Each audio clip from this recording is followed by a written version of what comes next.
What's happening? What's happening? What's happening? Of course, you know it's your boy B-Hop Radio Shouty, and as always, I got my podcast partner in the building with me, OG Gangsta Wicked. Yes, sir. Of Ghetto Mafia. Yes, sir. What's good with it, Wick? Oh, man, I'm cooling. It's kind of dark out here in the back. They say that the Takeoff don't took over the city.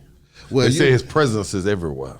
It's got to be, man. I mean, that rain that we felt just stressed everybody out, and it just added to like a somber mood all over the city. You see what I'm saying? Yeah. You know, first of all, you know, we got to say and send our condolences out to Takeoff and his family and Amigos and everybody that got love, the friends and family of Takeoff, because right now, I mean, they going through a thing right now, Wick, that I don't think anybody could really understand. Well, you know, EJ, when I was talking to EJ before I came on, you know, EJ is what, 22, 23, somewhere down there? 25, yeah. Okay. And he was saying it, he was coming from the perspective of somebody 25. That's right. It's equivalent to when Pac died with us. Come on now. You see what I'm saying? Or better yet, when Michael Jackson died. When Michael Jackson died, it was even more than Pac, because with Pac he was just getting started. Yeah. But with Mike raised us. You understand what I'm saying? Yeah. Mike, Prince, it was something that hit hard. Come on. Whitney Houston, Exactly. those hit real hard with us because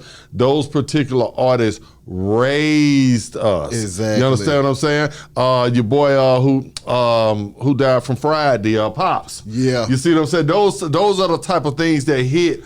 You know, when they're from your era, from your generation, and they raise you over the years, they almost become invincible. Yeah. They're the one constant in your life. We are constant for people. Yeah. They wake up every day and say, you know what? I can count on Beehive Week them to come on here and talk every single day. Yeah. Whether I disagree with them, whether I agree with them, it's something that I feel invested in. Exactly. So for a lot of the young, it's somewhere around town, because a lot of the artists, you know, young artists and just fans like my son and them, they grew up off Migos. You understand what I'm saying? Yeah. Migos raised them. Exactly. So for one of them to pass, and then the group was already kind of broke up anyway, you know, and then for the other one to pass, a lot of them at that age group feeling like that the whole that whole movement, that era has been taken from them. That's how you have to view it.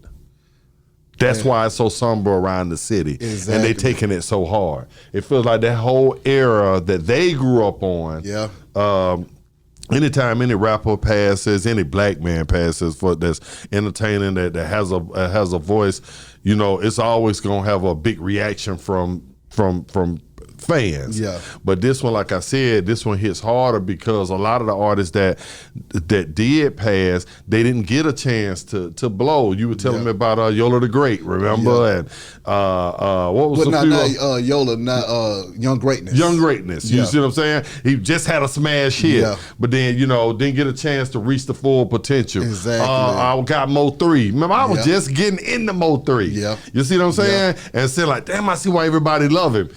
You know, and then he passed. You see what I'm saying? But like I said, with this one here, it hits because they have been the one consistent to the young generation. They were the invincibility. We know we can count on Migos. Yeah, exactly.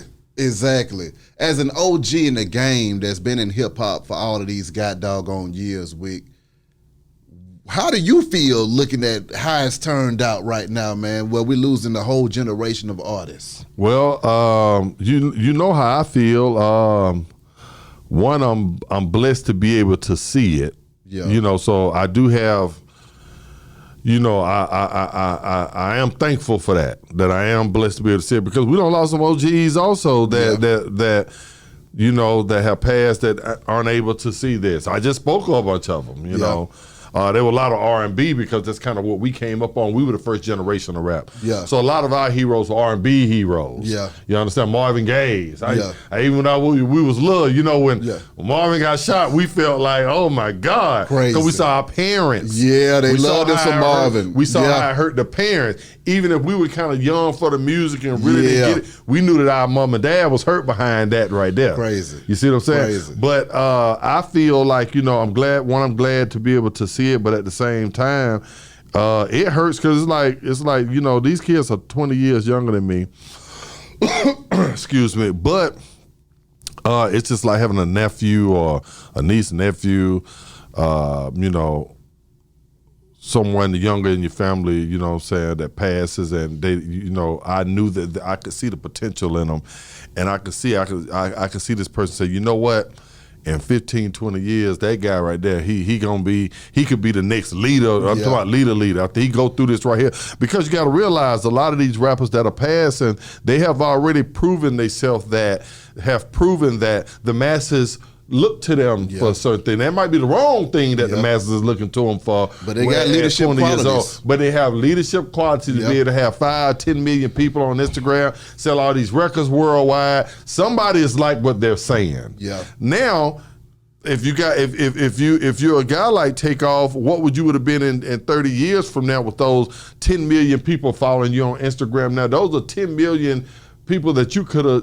changed to something, you know, that could have grown with you. Could have grown with you, or got on your level. Exactly. You might not have been on the level of Rob and Stiller and Khan and blah, blah, blah, because you made it out, but a majority of some of your inner city followers may be in that same gang banging, doing this. And if they had made it out, you could have been the difference. You could have been the difference that led them out. So therefore, that's sad to not know what would have happened. What would have happened with Tupac? What would Tupac be doing right now? Well, I'm going to just be real, Wick. If you look at your damn self, okay? You came into the game and crunk up trap music, okay? Right.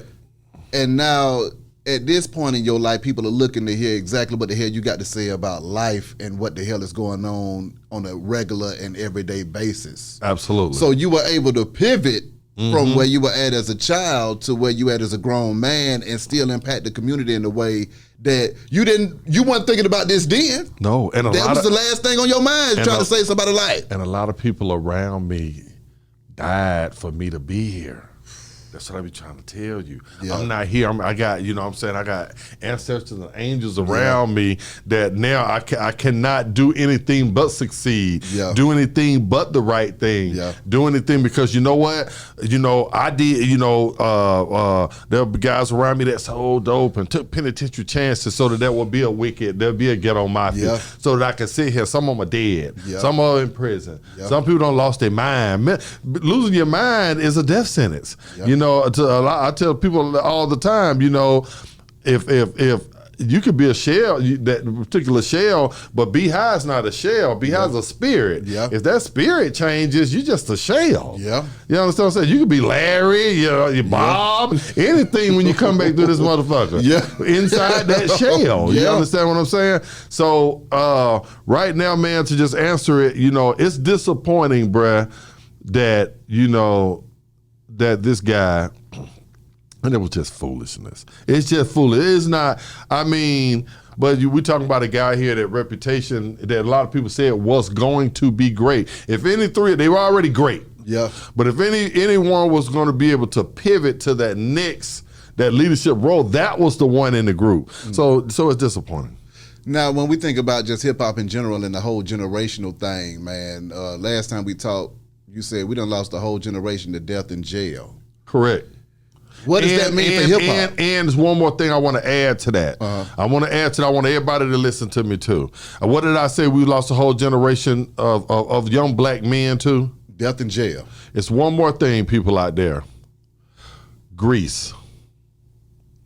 Grease has killed more black people. I know you're like, what? Oh, you talking about fried chicken grease? I'm talking about fried. Grease has killed more black people than anything. And I know that's kind of our subject, but when you think about it, because we've always given, you know, supposed to be given the chitlins, the bad part of the food, but grease has got us, you know, high cholesterol, high blood pressure, it runs rapid diabetes. You see what I'm saying? And that has killed a lot of people. I thought I'd just throw that in. Now back to what you were saying. Well, no, I ain't mad at you because those are the facts as well. Yes. Okay. So with that being said, though, man, I mean, I just really want to just let the family know that we are thinking and praying for y'all during this time. Absolutely. And I mean, this has been a major blow to the city. I don't know if the city can even recover from all of these losses that we've been taking lately, man. I mean, it's like when you lose a whole generation, there's nothing but just space right now. There's space.